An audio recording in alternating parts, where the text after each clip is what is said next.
Muchas personas dicen que quieren cambiar y no hacen absolutamente nada para cambiar, porque el cambio personal, la transformación, da mucho miedo.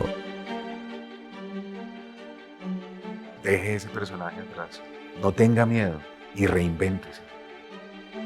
Da mucho miedo, es salirte de esa zona conocida, de tu status quo, y empezar a explorar más allá de las limitaciones que uno mismo se ha impuesto.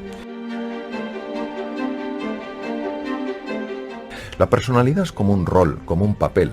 Si una persona en una empresa, pongamos por ejemplo, considera que todo lo que es ella queda definida en el papel, jamás se saldrá de su papel. Y no cabe duda de que podría hacer cosas más allá de su papel. Igual ocurre con la personalidad. Cuando nosotros decimos yo soy aquí, nos estamos limitando a una descripción que hemos hecho de nosotros mismos que nos impide absolutamente explorar nuevas posibilidades y nuevas oportunidades para nuestra vida. Es la rigidez con la que nos definimos nosotros mismos la que en el fondo nos está limitando.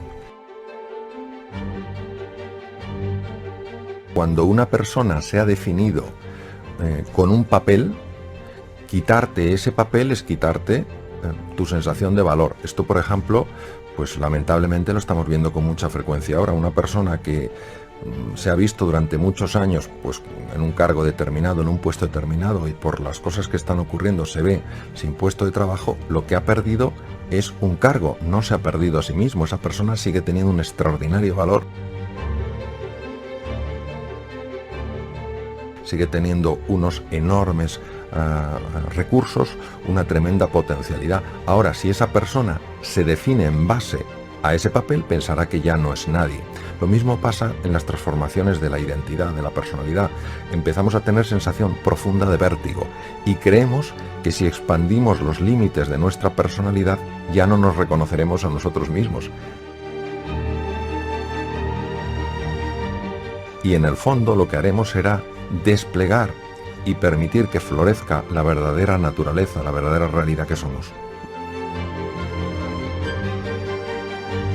La crisis, en el fondo, es una llamada a hacer un cambio fundamental en la forma de pensar, en la forma de vivir y en la forma en la que la sociedad contempla las cosas. Lo que ocurre es que dependiendo de la forma en la que nosotros valoramos esa crisis, vamos a obtener un resultado u otro. Por ejemplo, si una persona ante una situación de crisis, una situación de dificultad, una situación de inflexión en su vida, lo valora como una oportunidad para hacer un cambio fundamental en su forma de comportarse, en su forma de moverse, en lo que sea, en ese momento esa crisis le va a ayudar a explorar un campo nuevo. Si una persona ante una crisis empieza a valorarlo como una desgracia, como un espanto, como algo terrible, la propia emocionalidad que surge de ese diálogo interno le va a impedir encontrar posibilidades aunque las tenga delante de las narices. Es la valoración del evento lo que genera la experiencia en la persona.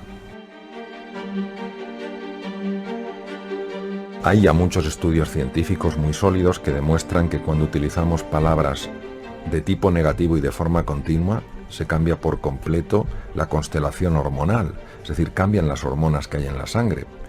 Las palabras abren cajones emocionales y cajones experienciales en las personas. Por eso la palabra es un símbolo que abre todo un mundo de sentimientos en el ser humano. Las emociones, los sentimientos moldean, modulan nuestra percepción de la realidad. Por ejemplo, si yo ante un problema que es complejo empiezo a decir, es espantoso, esto es horroroso, esto es una desgracia, sin darme cuenta, además esto se ha podido fotografiar todo el proceso con técnicas modernas de neuroimagen, empieza a cambiar el funcionamiento del cerebro. Claro. Y al final el propio problema llega a tener tal envergadura que me siento completamente incompetente e insignificante para hacerle frente. Las palabras no se las lleva el viento, las palabras crean profundas realidades. Nosotros tenemos emociones y vivimos en estados de ánimo. Por ejemplo, si yo por la mañana tengo un disgusto, sí, pues eso me genera una emoción que puede ser de frustración, de desencanto, de desesperanza, de lo que sea. Cuando eso se estanca, se enquista en el tiempo y esa emoción está permanentemente presente en mi vida, eso es un estado de ánimo. Por eso las personas tenemos emociones y vivimos en estados de ánimo. Cuando a veces oigo todas las críticas que se hacen al miedo, como si el problema del ser humano fuera el miedo, la verdad es que me quedo sorprendido. Si el ser humano no tuviera los circuitos y los núcleos del miedo, no podría sobrevivir. El problema del ser humano no es el miedo, el problema del ser humano es la ignorancia de su verdadera naturaleza.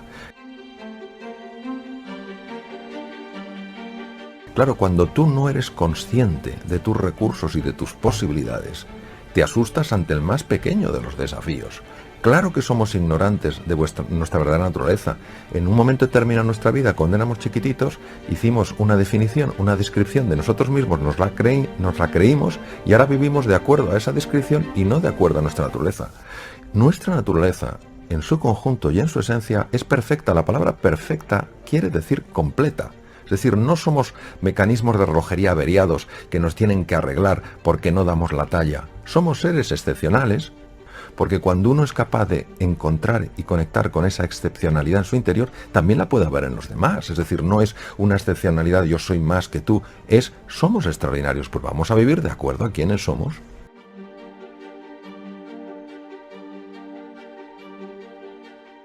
La aceptación solo significa reconciliarse con la realidad, es decir, asumir una realidad sencillamente porque es, aunque no me guste. La aceptación deja de resistirse a lo que es, deja de luchar con la realidad, es decir, si a mí me diagnostican un tumor maligno, la aceptación no quiere decir que me guste, la aceptación no quiere decir que esté de acuerdo, la aceptación es que asuma que esa es la realidad y con esa realidad ahora tengo que jugar. ¿Qué ocurre cuando yo acepto? Que me aflojo muchísimo, que esa tensión de la rebeldía contra la realidad produce cambios muy negativos en el funcionamiento del cuerpo y del cerebro. La resignación es una actitud pasivo-agresiva. Es decir, no es que yo me ponga a dar gritos, no es que yo empiece a dar voces, pero hay una resistencia, hay un rechazo oculto a esa realidad. Sabemos que la actitud pasivo-agresiva, mantenida en el tiempo cuando es un estado de ánimo, produce una elevación de una hormona que se llama cortisol y que es muy negativa en el funcionamiento, por ejemplo, del sistema de defensa, del sistema inmunitario, en el metabolismo óseo, en el funcionamiento del tubo digestivo. Es decir, la aceptación me permite tomar acciones una vez que he asumido que esa es mi nueva realidad. En mi experiencia, para gestionar algo que en su base es incierto, hay que hacer un abordaje bastante indirecto. No podemos negar la velocidad de los cambios, no podemos negar la complejidad de los cambios. Si el mundo es incierto y al cerebro humano le obsesiona la seguridad, le obsesiona la protección, le obsesiona el control, ¿qué podemos hacer para gestionar la incertidumbre? Pues creo que el camino es gestionar la desorientación. Es decir, nosotros tenemos que aceptar quiere decir asumir que vivimos en un mundo distinto, es un mundo con cambios muy rápidos, como he comentado, muy ambiguo, muy incierto. ¿Dónde podemos encontrar nosotros solidez? ¿Dónde podemos encontrar esa estabilidad que el cerebro necesita para calmarse, para reequilibrarse, para no vivir en la angustia, en la desesperanza? Pues en una serie de orientaciones claras, en una serie de puntos de referencia, en una serie de valores que para nosotros tengan sentido y que creamos tanto en ellos por la fuerza de la propia experiencia. Y seguir estos valores, seguir estas guías, genera muchísima estabilidad mental. Cuando una persona está equilibrada mentalmente, se enfrenta o se relaciona con la ambigüedad y la incertidumbre de una manera radicalmente distinta. Cuando una persona no se siente equilibrada internamente ante la ambigüedad y la incertidumbre, se asusta. Y cuando somos presa del miedo, no sale lo mejor de nosotros. Cuando una persona está equilibrada y se enfrenta ante la ambigüedad y ante la incertidumbre, no quiere decir que no note cosas que le pueden inquietar, lo que no vive es asustada. Esa persona entonces empieza a buscar qué puede haber de valioso en ese entorno diferente. nuestra relación con el miedo tiene que cambiar drásticamente. Claro. Nosotros jamás habríamos podido llegar donde estamos si no tuviéramos centros capaces de reconocer el peligro. Entonces el problema no es cuando tenemos miedo, sino cuando el miedo nos tiene a nosotros. Entonces, cuando eso nos ocurre, yo prefiero llamarlo pánico. El pánico genera reacciones muy poco pensadas. Por ejemplo, bloqueo muy frecuente de ver hoy en día. Otro es una reacción de rechazo, es una resistencia, es una ira, muchas veces sin tener claro hacia qué te estás enfrentando, y otro directamente es la huida. ¿Cómo gestionar los estados del ánimo? Los estados del ánimo son estados del alma. La palabra ánima es alma. Los griegos la definían como aliento, como viento. Pues es algo que requiere honestamente mucho trabajo. Mucho trabajo. La gestión de los estados de ánimo no es una cosa en general que se aprenda en poco tiempo. Requiere mucho compromiso, requiere mucha determinación, persistencia y paciencia.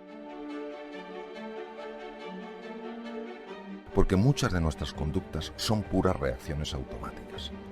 Nosotros no somos conscientes hasta qué punto los automatismos operan en nuestra vida. ¿De qué manera, cuál es el camino, al menos en mi experiencia, para gestionar los estados de ánimo? La primera es conocerse. Tenemos que conocernos un poco. ¿Conocernos para qué?